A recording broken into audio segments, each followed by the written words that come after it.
마태복음 26장부터 28장까지의 이야기는 인류 역사상 가장 깊고 눈부신 사랑을 담고 있어요.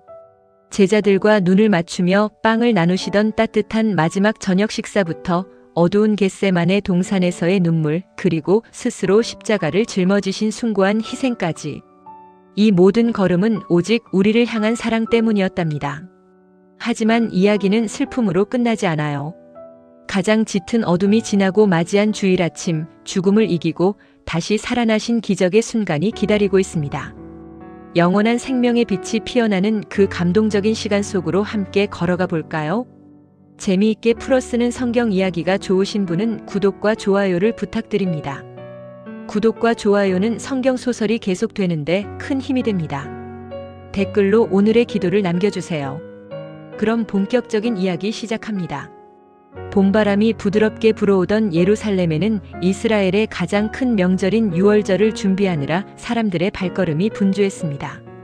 하지만 이 평화로운 풍경 뒤편에서는 어두운 그림자가 스멀스멀 피어오르고 있었어요.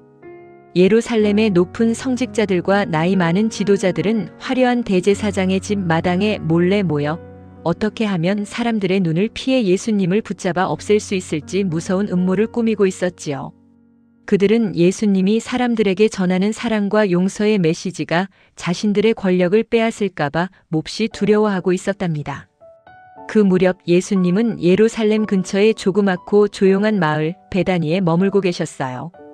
나병이라는 무서운 병을 앓았다가 예수님 덕분에 깨끗하게 나은 시몬이라는 사람의 집에서 제자들과 함께 따뜻한 식사를 하고 계셨죠.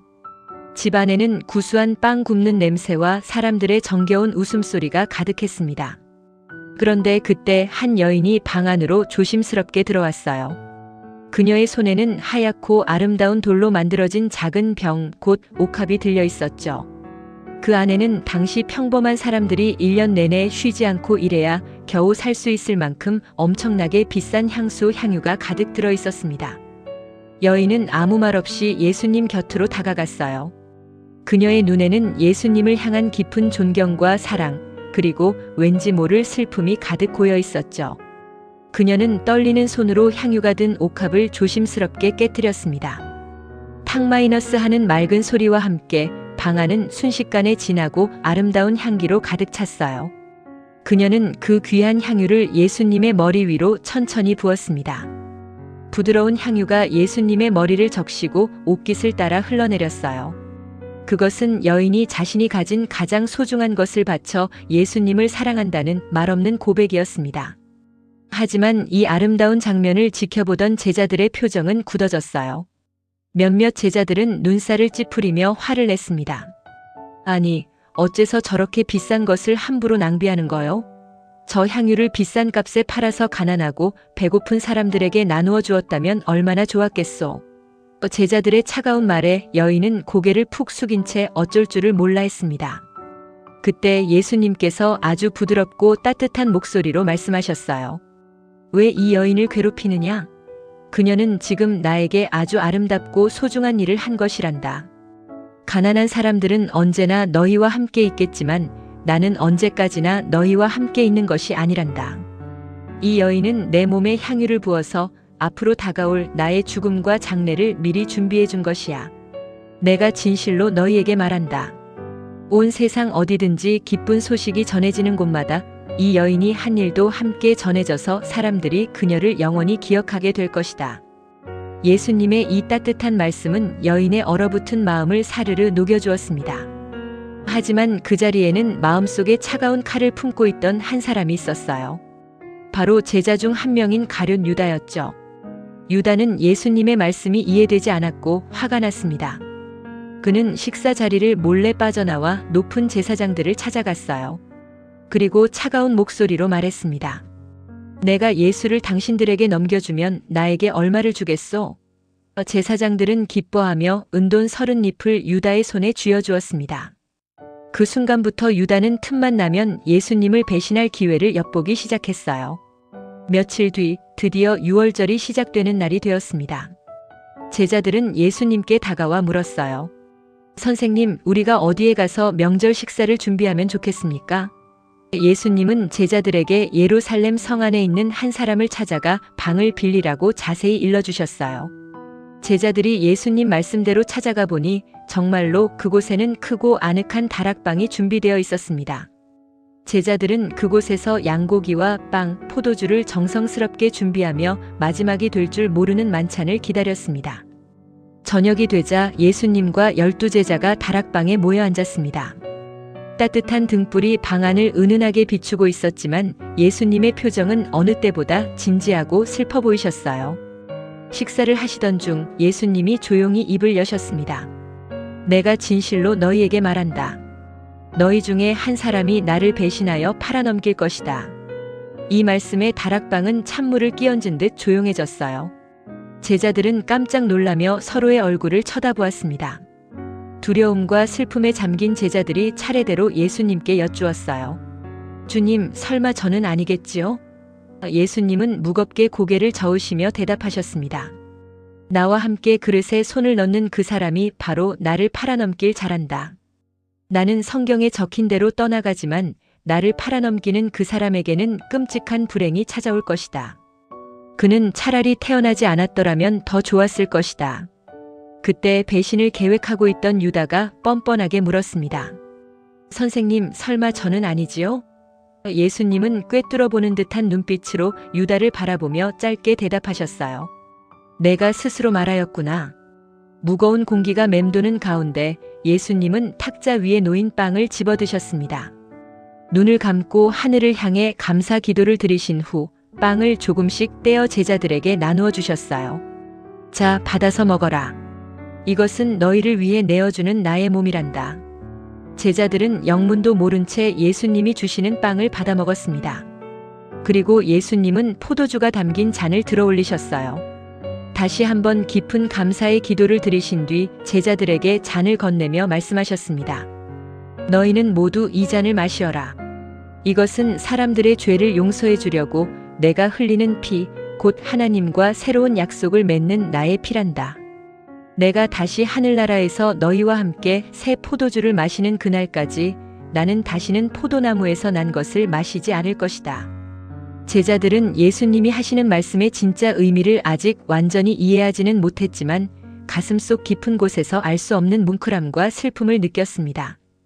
빵과 포도주, 그것은 단순한 음식이 아니라 앞으로 십자가에서 찢기고 피 흘리실 예수님의 무한한 사랑과 희생을 보여주는 거룩한 선물이었습니다. 따뜻했던 마지막 저녁 식사는 이렇게 끝이 났고 예수님과 제자들은 찬송가를 부르며 밖으로 나와 어두운 밤하늘 아래 올리브 나무가 가득한 감람산 쪽으로 발걸음을 옮기셨습니다. 별빛조차 구름에 가려 스산한 바람이 부는 밤이었습니다. 감람산으로 향하는 길에 예수님께서 제자들에게 슬픈 목소리로 말씀하셨어요. 오늘 밤 너희는 모두 나를 버리고 도망칠 것이다. 성경에 내가 목자를 칠 것이니 양떼가 흩어질 것이다라고 적혀 있는 것처럼 말이다. 하지만 내가 죽음을 이기고 다시 살아난 뒤에 너희보다 먼저 갈릴리로 가 있을 것이다. 그 말을 들은 베드로가 펄쩍 뛰며 나섰습니다. 언제나 앞장서기를 좋아하고 용기가 넘쳤던 베드로였지요. 주님, 다른 사람들이 다 주님을 버리고 도망친다고 해도 저 베드로만큼은 절대로 주님을 떠나지 않겠습니다. 베드로는 주먹을 불끈 쥐며 힘주어 말했어요. 하지만 예수님은 안타까운 눈빛으로 베드로를 바라보시며 대답하셨습니다. 베드로야, 내가 진실로 너희에게 말한다. 바로 오늘 밤 수탉이 울기 전에 내가 3번이나 나를 모른다고 부인할 것이다. 베드로는 그럴 리가 없다며 목소리를 높였습니다.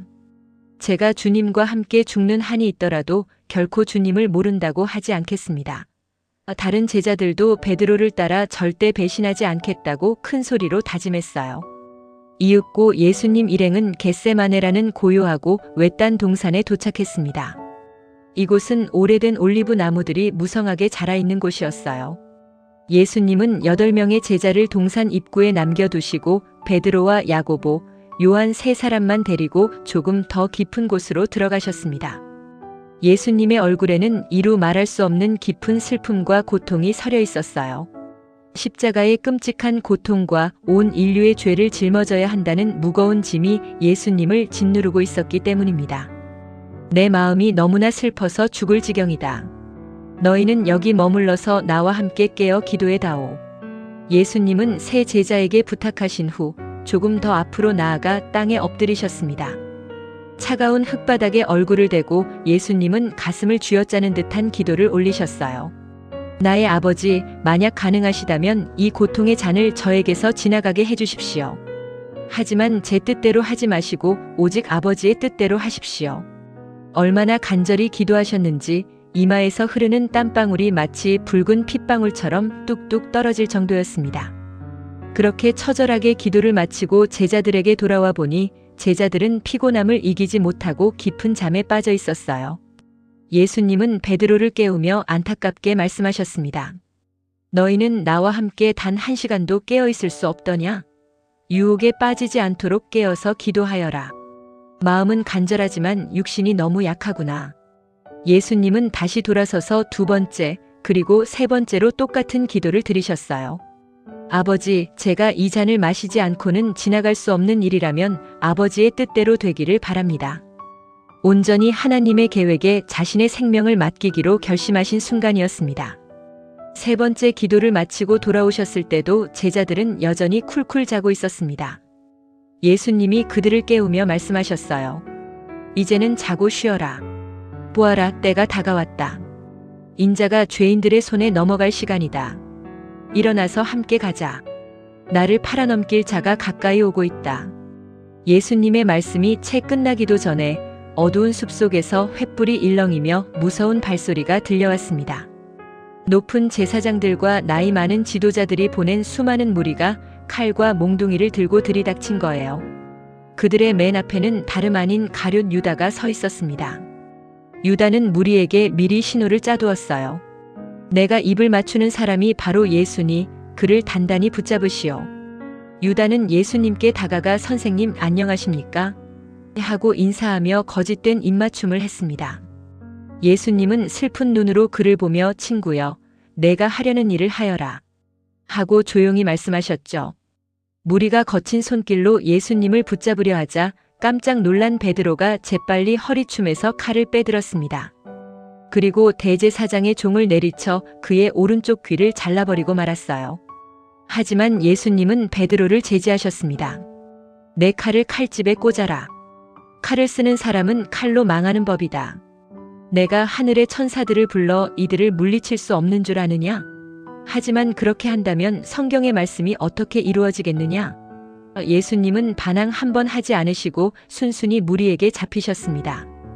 그 모습을 본 제자들은 두려움에 사로잡혀 예수님을 버려두고 어둠 속으로 뿔뿔이 흩어져 도망치고 말았어요. 예수님은 밧줄에 묶인 채 대제사장 가야바의 집으로 끌려가셨습니다. 그곳에는 이미 많은 지도자가 모여 예수님을 사형시킬 구실을 찾기 위해 엉터리 재판을 열고 있었어요. 사람들이 온갖 거짓말로 예수님을 모함하고 조롱했지만 예수님은 아무런 변명도 하지 않으시고 침묵을 지키셨습니다. 화가 난 대제사장이 소리쳤어요. 내가 정말 하나님의 아들 그리스도인지 대답해라. 그제야 예수님은 뚜렷한 목소리로 대답하셨습니다. 내가 말한 그대로다. 나중에 너희는 내가 하나님의 오른쪽에 앉아 있는 것과 하늘 구름을 타고 오는 것을 보게 될 것이다. 이 말씀을 듣자 대제사장은 자기 옷을 찢으며 이 사람이 하나님을 모독했다. 사형을 받아야 마땅하다. 하고 소리쳤어요. 사람들은 예수님의 얼굴에 침을 뱉고 주먹으로 때리며 잔인하게 괴롭혔습니다. 한편 예수님을 멀찍이서 뒤따라온 베드로는 대제사장의 집 앞마당에 숨어 들어와 있었어요. 밤 공기가 쌀쌀하여 하인들과 함께 모닥불을 쬐며 웅크리고 있었죠. 그때 한 어린 여종이 베드로를 알아보고 다가왔습니다. 당신도 저 갈릴리 사람 예수와 함께 있던 사람이죠? 깜짝 놀란 베드로는 당황하며 펄쩍 뛰었어요. 나는 내가 무슨 말을 하는지 도무지 모르겠다. 첫 번째 부인이었습니다. 불안해진 베드로가 자리에서 일어나 대문 쪽으로 피하려 할 때 다른 여종이 그를 가리키며 사람들에게 말했어요. 이 사람은 나사렛 예수와 함께 다니던 사람입니다. 베드로는 이번에는 맹세까지 하며 소리쳤습니다. 나는 그 사람을 절대 알지 못하오. 두 번째 부인이었죠. 조금 뒤 주변에 서 있던 사람들이 베드로에게 다가와 추궁하기 시작했습니다. 틀림없어. 당신의 말투를 보아하니 그들과 같은 패거리가 맞군.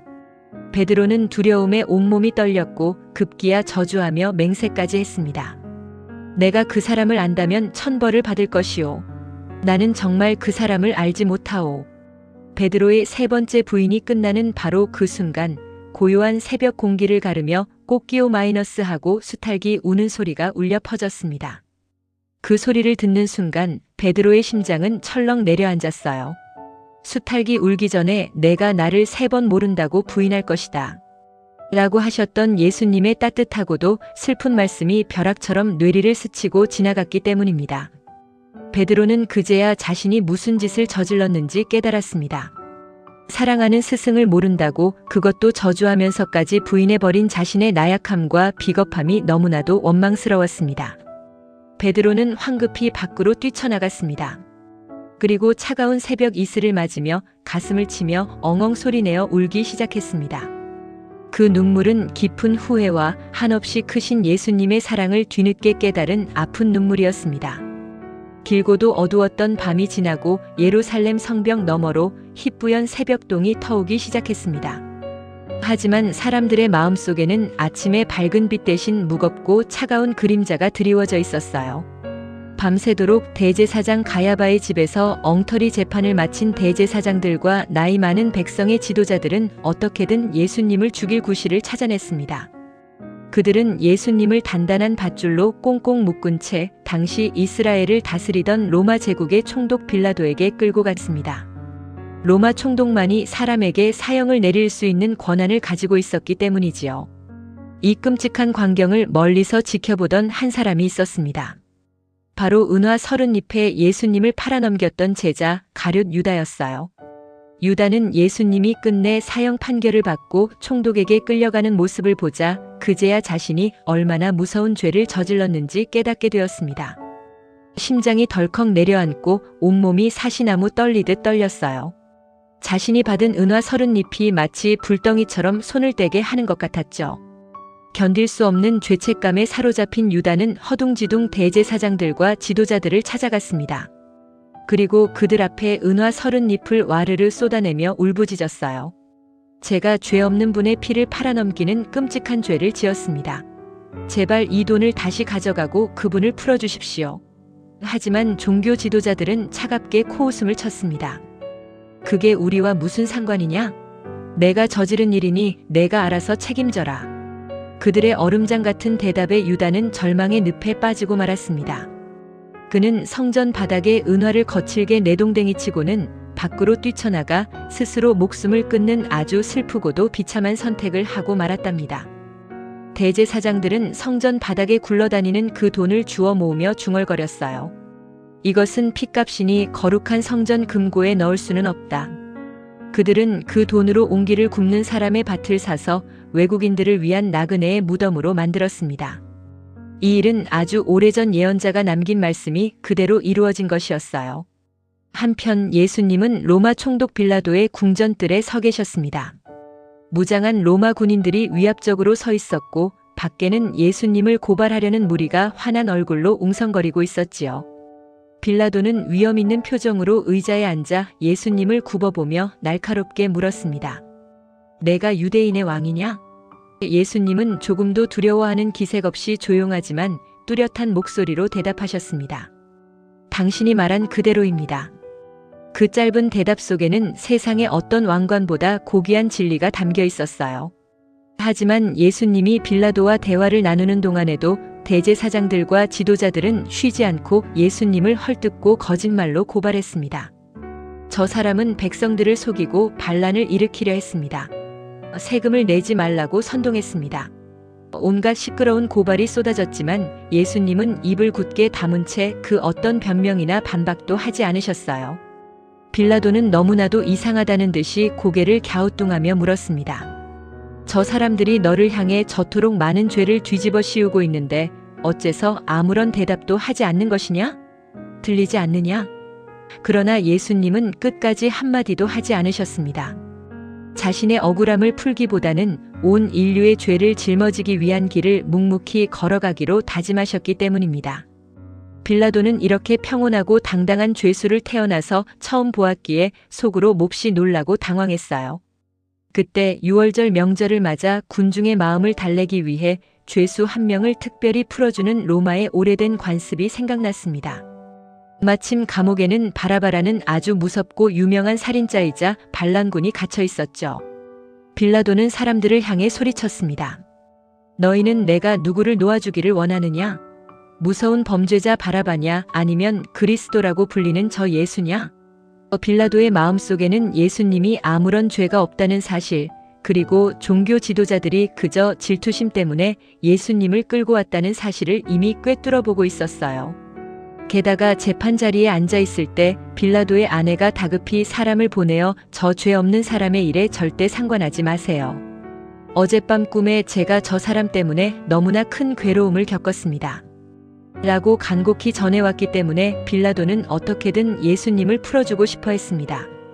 그러나 사람들의 마음은 이미 어두운 미움으로 가득 차 있었습니다. 대제사장들과 지도자들이 군중 사이를 요리조리 돌아다니며 사람들을 선동하고 부추겼기 때문이죠. 빌라도가 다시 한번 군중에게 두 사람 중에 누구를 놓아주기를 바라느냐? 하고 묻자 수많은 군중이 광기에 휩싸여 한 목소리로 소리쳤습니다. 바라바요. 바라바를 놓아주시오. 빌라도는 너무나 어이가 없어서 물었습니다. 그렇다면 그리스도라 불리는 저 예수는 도대체 어떻게 하란 말이냐? 그러자 사람들은 마치 굶주린 짐승처럼 핏대를 세우며 끔찍한 말을 내뱉었습니다. 십자가에 못 박으시오. 십자가에 달아버리시오. 성난 파도처럼 밀려드는 사람들의 외침에 빌라도는 점점 두려워지기 시작했습니다. 밀란이 일어날까봐 겁이 난 것이죠.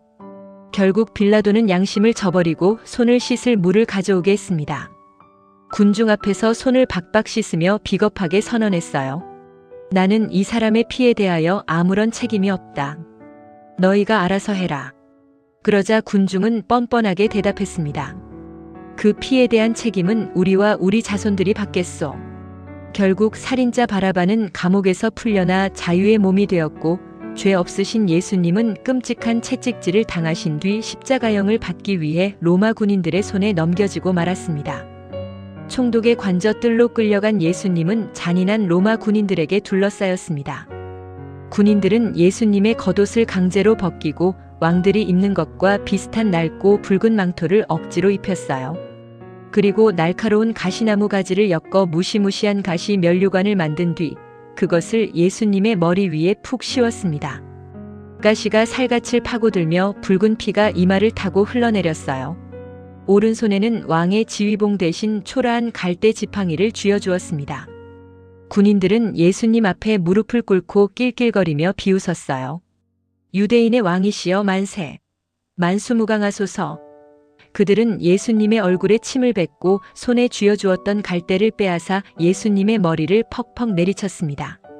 모욕과 조롱, 뼈를 깎는 고통 속에서도 예수님은 결코 화를 내거나 그들을 저주하지 않으셨습니다. 온몸이 멍들고 피투성이가 된 채 우리를 향한 끝없는 사랑의 마음으로 그 모든 아픔을 묵묵히 견뎌내고 계셨습니다. 조롱을 끝낸 군인들은 붉은 망토를 벗기고 다시 예수님의 원래 옷을 입힌 후 십자가에 못 박기 위해 길고 험한 길을 걷게 했습니다. 너무나 지치고 힘이 빠지신 예수님은 무거운 나무 십자가를 짊어지고 비틀거리며 한 걸음 한 걸음 죽음의 언덕을 향해 걸어가셨습니다. 뜨거운 태양이 내리쬐는 예루살렘의 좁은 골목길은 예수님의 상처에서 흐른 붉은 피와 땀으로 얼룩졌습니다. 밤새 이어진 신문과 끔찍한 채찍질로 인해 예수님의 몸은 이미 한계에 다다라 있었어요. 거칠고 무거운 나무 십자가의 무게를 이기지 못하고 예수님은 쿵소리를 내며 거리에 쓰러지고 또 쓰러지셨습니다.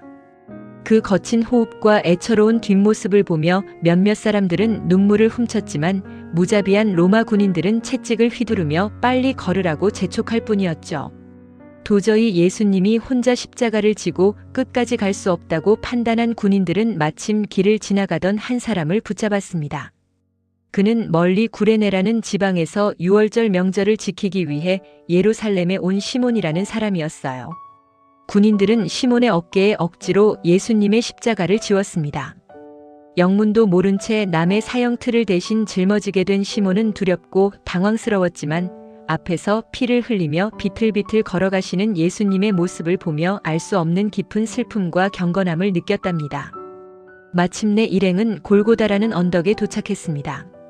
골고다는 우리말로 해골의 곳이라는 무시무시한 뜻을 가진 처형장이었어요. 언덕에 오르자 군인들은 쓸개즙이 섞인 쓴 포도주를 예수님께 건네주었습니다. 이것은 사형수들의 끔찍한 고통을 잠시나마 잊게 해주는 마취제 같은 역할을 하는 음료였지요.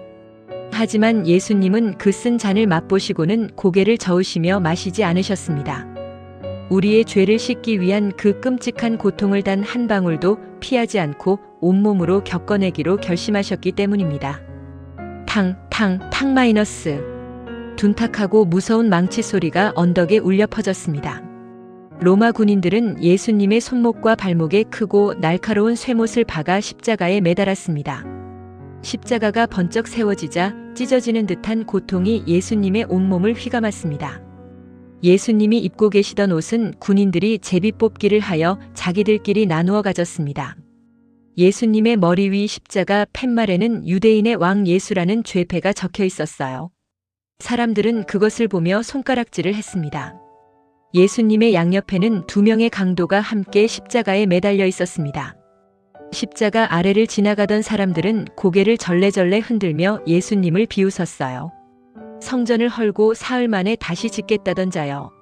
내가 만약 진정 하나님의 아들이라면 당장 그 십자가에서 내려와서 너 자신이나 구원해 보아라. 대제사장들과 율법학자들도 낄낄대며 조롱에 동참했습니다. 남은 구원하면서 정작 자기 자신은 구원하지 못하는구나. 지금 당장 십자가에서 내려오면 우리가 너를 믿어주마. 하나님이 저 사람을 기뻐하신다니 어디 하나님이 당장 구해주시는지 한번 보자꾸나. 심지어 양옆에 달린 강도들조차도 고통 속에서 예수님을 향해 욕을 퍼부었습니다. 세상에서 가장 선하고 아름다운 분이 세상에서 가장 끔찍하고 더러운 말들의 표적이 되어 홀로 매달려 계셨습니다. 시간이 흘러 낮 12시가 되었습니다. 태양이 가장 밝게 빛나야 할 시간이었지만 갑자기 온 세상이 칠흑 같은 어둠에 휩싸이기 시작했어요. 태양빛이 완전히 사라지고 마치 깊은 밤이 찾아온 것처럼 섬뜩한 어둠이 무려 3시간 동안이나 온 땅을 덮었습니다. 그것은 죄 없는 하나님의 아들이 겪고 계신 끔찍한 슬픔에 하늘마저 눈물을 흘리며 슬퍼하는 듯한 경이로운 기적이었습니다. 오후 3시쯤 되었을 때 짙은 어둠 속에서 십자가에 매달리신 예수님이 남은 온 힘을 다해 큰 소리로 외치셨습니다. 엘리 엘리 라마 사박다니. 이 말은 이스라엘 말로 나의 하나님, 어찌하여 나를 버리셨습니까? 라는 아주 슬프고 처절한 뜻이었어요. 온 인류의 더러운 죄를 짊어지신 예수님께서 그 순간만큼은 거룩하신 하나님 아버지와 완전히 끊어지는 세상에서 가장 무서운 고통을 겪고 계셨던 것입니다. 십자가 밑에 서 있던 사람들은 그 소리를 듣고 저 사람이 선지자 엘리야를 부르는가 보다 하고 수군거렸습니다. 어떤 사람이 재빨리 달려가 해면에 신 포도주를 듬뿍 적신 뒤 긴 갈대 끝에 매달아 예수님의 입술을 죽여드리려 했어요. 하지만 다른 사람들은 가만두어 보아라. 엘리야가 와서 그를 구원해주나 지켜보자. 하며 말렸습니다. 예수님은 마지막으로 거친 숨을 내쉬며 큰 소리로 부르짖으셨고 마침내 고개를 떨구시며 그 고귀한 영혼을 하늘로 보내셨습니다. 우리의 모든 죄를 대신 갚으신 위대한 희생의 숨이 멎는 순간이었습니다. 바로 그 순간 놀라운 일들이 연이어 일어났습니다. 예루살렘 성전 깊은 곳 하나님이 계시는 지성소를 가리고 있던 크고 두꺼운 휘장이 위에서부터 아래까지 쫙 하고 2갈래로 찢어졌습니다. 땅이 무섭게 흔들리고 커다란 바위들이 쩍쩍 갈라졌으며 굳게 닫혀있던 무덤들이 열리면서 잠들어 있던 많은 거룩한 사람들의 몸이 다시 살아나는 기적이 일어났어요. 이 모든 광경을 십자가 밑에서 지켜보며 경비를 서던 로마 군대의 백부장과 군인들은 두려움에 부들부들 떨었습니다. 그들은 입을 모아 고백했어요. 아, 이분은 진정으로 하나님의 아들이셨구나. 골고다 언덕 멀리서는 막달라 마리아를 비롯해 갈릴리에서부터 예수님을 섬기며 따라온 수많은 여인들이 눈물을 흘리며 이 모든 슬픈 광경을 지켜보고 있었습니다. 어느덧 저녁 노을이 지고 안식일이 다가오고 있었어요. 그때 아리마데라는 마을에서 온 요셉이라는 부자가 용기를 내어 빌라도를 찾아갔습니다. 그 역시 남몰래 예수님을 따르던 훌륭한 제자였죠. 요셉은 빌라도에게 예수님의 시신을 내어달라고 당당하게 요구했습니다. 빌라도의 허락을 받은 요셉은 골고다 언덕으로 돌아와 조심스럽게 예수님의 시신을 십자가에서 내렸습니다. 그리고 깨끗하고 부드러운 하얀 세마포 옷으로 시신을 정성스럽게 감쌌어요. 요셉은 바위를 깎아 만들어둔 아무도 쓴 적 없는 자신의 새 무덤에 예수님을 조심스레 모셨습니다. 그리고 아주 커다랗고 둥근 돌을 굴려 무덤 입구를 단단히 막아두었지요. 막달라 마리아와 다른 마리아는 늦은 시간까지 그 무덤 맞은편에 앉아 곁을 지켰습니다. 다음 날 대제사장들과 바리새인들은 여전히 불안한 마음에 빌라도를 찾아가 부탁했습니다. 총독 각하, 저 속이는 자가 살아있을 때 사흘 뒤에 내가 다시 살아날 것이다라고 말한 기억이 납니다.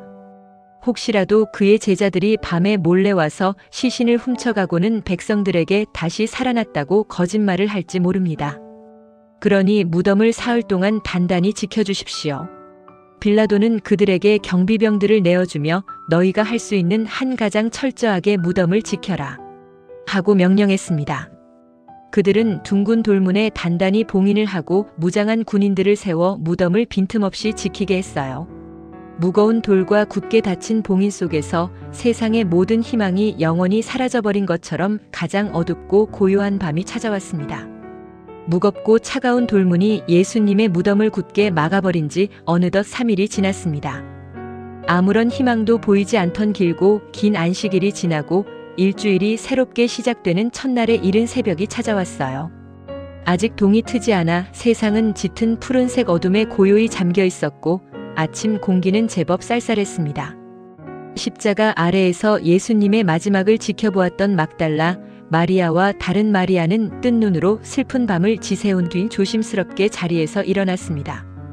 그녀들의 손에는 예수님의 싸늘한 시신에 발라드릴 귀한 향품이 정성스럽게 들려 있었죠. 사랑하는 스승님을 잃은 슬픔에 눈은 퉁퉁 부어 있었고 발걸음은 납덩이를 매단 것처럼 한없이 무거웠습니다. 무덤을 향해 터덜터덜 걸어가는 내내 두 여인의 마음속에는 커다란 걱정거리가 하나 있었습니다. 그 무덤 입구를 막고 있는 엄청나게 크고 무거운 돌을 도대체 누가 굴려내어 줄까? 연약한 여인들의 힘으로는 도저히 움직일 수 없는 거대한 바위였기 때문입니다. 게다가 무장한 로마 군인들이 눈을 부릅뜨고 무덤을 지키고 있을 텐데 과연 가까이 다가갈 수나 있을지 모든 것이 막막하기만 했어요. 하지만 예수님을 향한 깊은 사랑과 그리움은 두려움을 이겨내게 만들었고 여인들은 묵묵히 어둠을 헤치며 골고다 언덕 근처의 무덤을 향해 걸음을 재촉했습니다. 그런데 그녀들이 무덤에 거의 다다랐을 때 상상조차 하지 못했던 엄청난 일이 벌어졌습니다. 갑자기 발밑에 땅이 우르르 쾅쾅하며 거칠게 요동치기 시작한 거예요.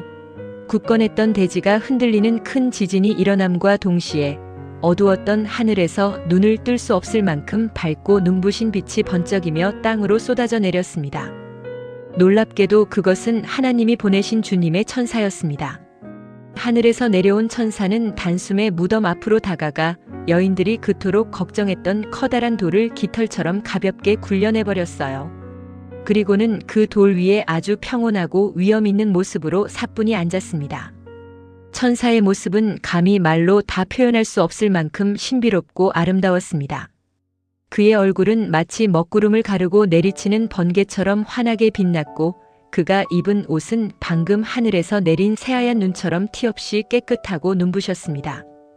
무덤을 굳게 지키고 있던 덩치 큰 로마 군인들은 이 엄청난 광경을 두 눈으로 보고는 그만 혼비백산하고 말았어요. 그들은 두려움에 온몸을 사시나무처럼 덜덜 떨다가 결국 기절하여 마치 죽은 사람들처럼 바닥에 픽픽 쓰러져 버렸습니다. 세상에서 가장 강하다고 자부하던 로마의 군대도 하늘에서 내려온 거룩한 천사의 빛 앞에서는 아무런 힘도 쓰지 못했던 것입니다. 깜짝 놀라 그 자리에 얼어붙은 두 마리아를 향해 천사가 세상에서 가장 부드럽고 따뜻한 목소리로 입을 열었습니다. 너희는 무서워하지 말아라. 너희가 십자가에 못 박히신 예수님을 찾고 있다는 것을 내가 다 알고 있단다. 자, 고개를 들어보아라. 예수님은 여기에 계시지 않는다. 그분이 평소에 너희에게 말씀하셨던 그대로 죽음을 이기고 다시 살아나셨단다. 이리 와서 주님이 누워 계셨던 그 자리를 직접 확인해 보렴. 여인들은 떨리는 가슴을 안고 천사가 가리키는 무덤 안을 조심스럽게 들여다보았습니다. 천사의 말은 사실이었습니다. 십자가에서 내려진 예수님을 감쌌던 하얀 세마포 옷만이 그 자리에 고스란히 남겨져 있을 뿐 예수님의 시신은 온데간데 없이 사라지고 없었어요. 죽음의 차가운 기운이 맴돌아야 할 무덤 안은 텅 비어 있었고 오히려 생명의 따뜻한 온기가 가득 채워져 있는 것 같았습니다. 절망의 장소가 순식간에 기적의 장소로 뒤바뀌는 놀라운 순간이었습니다. 천사가 여인들에게 다시 다정하게 일러주었습니다. 이제 지체하지 말고 어서 빨리 예수님의 제자들에게 달려가서 이 기쁜 소식을 전하거라. 예수님께서 죽은 사람들 가운데서 다시 살아나셨고 여러분보다 먼저 갈릴리로 가실 것입니다.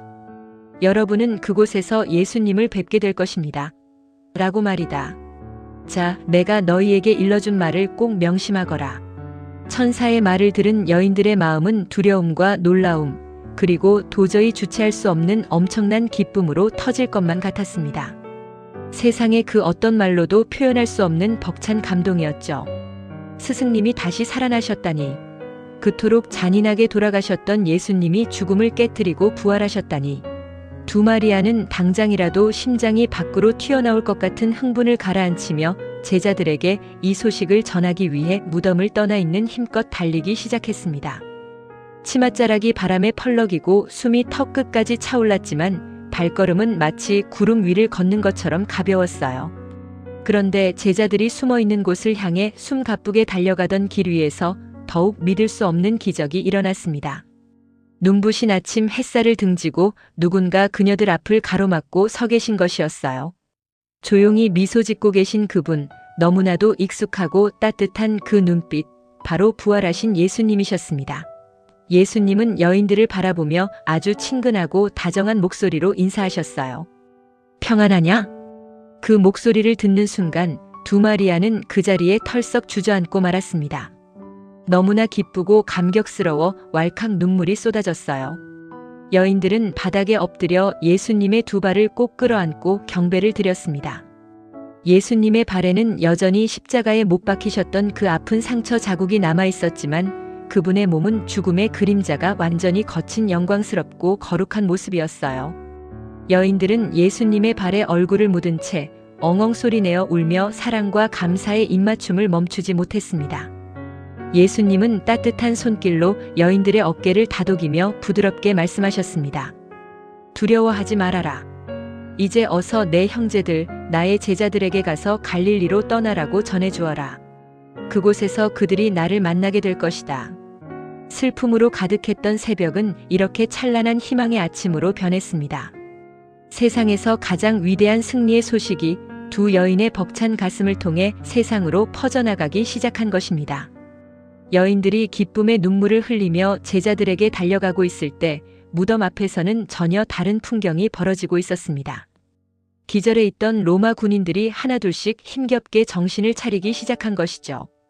눈을 떠보니 무덤을 막고 있던 엄청난 크기의 돌은 멀찌감치 굴러가 있었고 무덤 안은 텅 비어 있었습니다. 하늘에서 내려온 천사의 눈부신 빛에 혼비백산했던 기억이 떠오르자 그들의 얼굴은 공포로 하얗게 질려버렸어요. 총독이 내린 명령을 어기고 죄수의 시신을 잃어버렸으니 이제 자신들은 끔찍한 사형을 당할지도 모른다는 생각에 사로잡혔습니다. 경비병들은 덜덜 떨리는 다리를 이끌고 황급히 예루살렘 성 안으로 도망쳤습니다. 그리고 곧장 대제사장들을 찾아가 밤새 일어난 무서운 지진과 빛나는 천사의 등장, 그리고 빈 무덤에 대한 모든 사실을 빠짐없이 보고했어요. 이 놀라운 소식을 들은 대제사장들과 종교 지도자들은 그야말로 발등에 불이 떨어졌습니다. 그들은 다급하게 긴급 회의를 소집했어요. 만약 예수가 진짜로 부활했다는 소문이 백성들 사이에 퍼지면 우리가 그를 십자가에 못 박은 것이 가장 큰 죄가 될 텐데 이를 어찌한단 말이오. 그들은 진실을 덮기 위해 아주 치사하고 비열한 방법을 생각해냈습니다. 덜덜 떨고 있는 경비병들의 손에 엄청나게 많은 은돈을 쥐어주며 이렇게 거짓말을 하라고 시켰어요.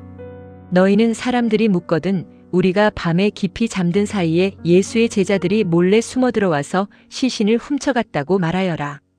만약 로마 총독이 이 사실을 알고 너희를 벌주려 한다면 우리가 손을 써서 총독을 잘 구슬려 너희가 무사하도록 지켜주겠다. 돈과 목숨 앞에 비겁해진 경비병들은 지도자들이 시키는 대로 돈을 챙겼고 그날부터 예루살렘에는 제자들이 예수님의 시신을 훔쳐갔다는 어처구니 없는 거짓 소문이 퍼지게 되었습니다. 거짓으로 진실을 막아보려 했지만 태양빛을 손바닥으로 가릴 수 없듯이 부활의 생생한 진실은 결코 숨길 수 없었답니다. 한편 막달라 마리아에게서 스승님이 부활하셨다는 벅찬 소식을 전해 들은 11명의 제자들은 서둘러 고향인 갈릴리로 떠났습니다. 두려움에 도망쳤던 부끄러운 과거를 가슴에 품고 떨리는 마음으로 예수님께서 미리 약속하셨던 갈릴리의 한 산에 올랐어요. 그곳은 예수님과 제자들이 3년 동안 함께 웃고 울며 숱한 기적을 경험했던 따뜻한 추억이 가득한 곳이었죠. 산봉우리에 오르자 시원한 바람이 불어왔고 발 아래로는 푸른 갈릴리 호수가 평화롭게 빛나고 있었습니다. 그리고 마침내 그 산 위에서 제자들은 그토록 기다리고 그리워하던 부활하신 예수님을 다시 뵙게 되었습니다.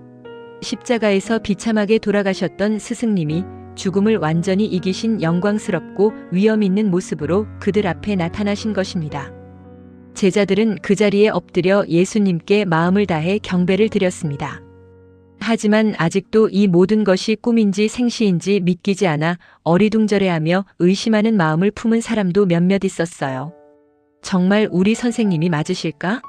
죽은 사람이 어떻게 다시 살아날 수 있단 말인가? 예수님은 그런 제자들의 연약한 마음까지도 넓은 품으로 안아주셨습니다. 두려워하거나 의심하는 제자들에게 한 걸음 한 걸음 따뜻하게 다가가셨어요. 그리고는 세상을 뒤바꿀 인류 역사상 가장 위대하고 가슴 벅찬 마지막 명령을 내리셨습니다. 그분의 목소리는 산골짜기를 타고 부드러우면서도 강력하게 울려 퍼졌습니다. 하늘과 땅의 모든 권세를 하나님께서 나에게 주셨다. 이 한마디는 이제 예수님께서 죽음을 짓밟으시고 온 우주와 세상을 다스리시는 진정한 왕이 되셨다는 위대한 선언이었습니다.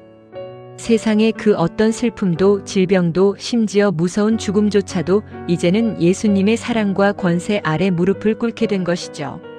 그러므로 너희는 이제 이 세상으로 나아가거라. 가서 온 세상의 모든 민족을 나의 제자로 삼아라. 아버지와 아들과 성령의 이름으로 그들에게 세례를 베풀고 내가 너희에게 가르쳐주고 당부한 모든 것을 그들에게도 가르쳐서 지키게 하여라. 이것은 제자들에게 주신 놀라운 선물이자 사명이었습니다. 갈릴리의 평범하고 부족한 어부들에 불과했던 제자들이 이제는 온 세상을 향해 하나님의 깊은 사랑과 용서 그리고 영원한 생명의 소식을 전하는 위대한 심부름꾼이 된 것입니다.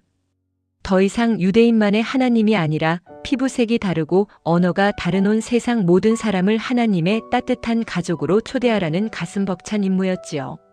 그리고 예수님은 앞으로 험난한 세상을 살아가며 때로는 지치고 넘어질 제자들을 위해 세상에서 가장 든든하고 위로가 되는 약속의 말씀을 남기셨습니다.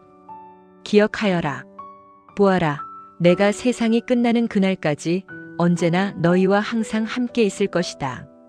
예수님의 이 따뜻한 약속은 제자들의 가슴 깊은 곳에 영원히 지워지지 않는 불도장처럼 새겨졌습니다.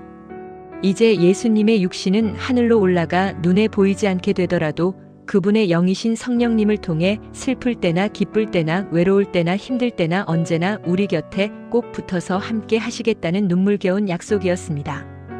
이 말씀을 끝으로 마태복음의 거대한 이야기는 막을 내립니다. 하지만 끝이 아니에요. 부활하신 예수님의 그 위대한 약속과 생명의 빛은 제자들의 발걸음을 타고 또 수많은 사람의 입술을 타고 흘러 오늘날 이 글을 읽고 있는 우리에게까지 닿게 되었습니다. 어둠이 짙게 깔린 밤이라 할지라도 세상 끝날까지 우리와 함께 하시겠다는 예수님의 부드러운 음성은 변함없이 우리 마음속에 따뜻한 빛으로 영원히 빛나고 있습니다.